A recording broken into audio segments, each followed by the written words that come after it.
সেই সরকার যদি জনগণের না হয় তাহলে আমরা এই সরকার দিয়ে কি করব? আজকে সরকারের হস্তক্ষেপের কারণে আজকে আমার দুই ছোট বাচ্চা, অসুস্থ বাচ্চাকে রেখে আমার 2টা রাত জেলখানায় কাটাতে হয়েছে। অবর্ণনীয় কষ্ট সহ্য করতে হয়েছে। না খেয়ে না ঘুমিয়ে আছি আজকে 2টা দিন পর্যন্ত। এই কষ্ট তো পাওয়ার জন্য আমরা এই সরকারকে নির্বাচিত করিনি।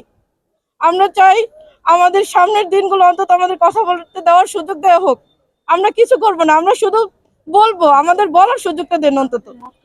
আমাদের মত আমরা যেন তুলে ধরতে পারি, আমরা এটাই চাই, আমরা এই আশাই ব্যক্ত করি। সবাই বলবে যে এটা কোনো অন্যায় লেখে নেই, সে লিখছে জনগণের কথা চিন্তা করে, যেটা জনগণ তুলে ধরতে পারে না, সবার মধ্যে এই সাহস থাকে না।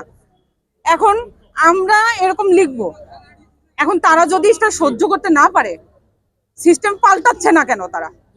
তারা কেন এগুলি তারা বলাবে কেন? মানুষ দিয়ে জেলখানা কয়টা বানাবে? পৃথিবীর সবাই বলবে, বাংলাদেশের সবাই বলবে সে জেলখানা কয়টা বানাবে। সবাই ধরে ধরে জেলে ধরবে।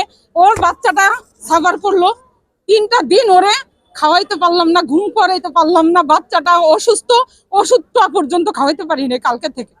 আমার কথা হলো যে এরা যদি এইভাবেই চলতে থাকে তাহলে আমাদেরকে আর দরকার কি?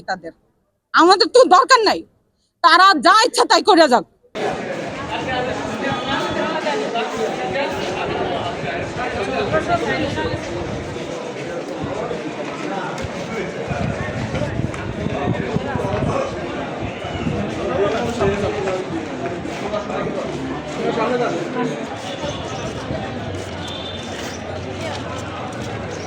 একটু আপু এখানে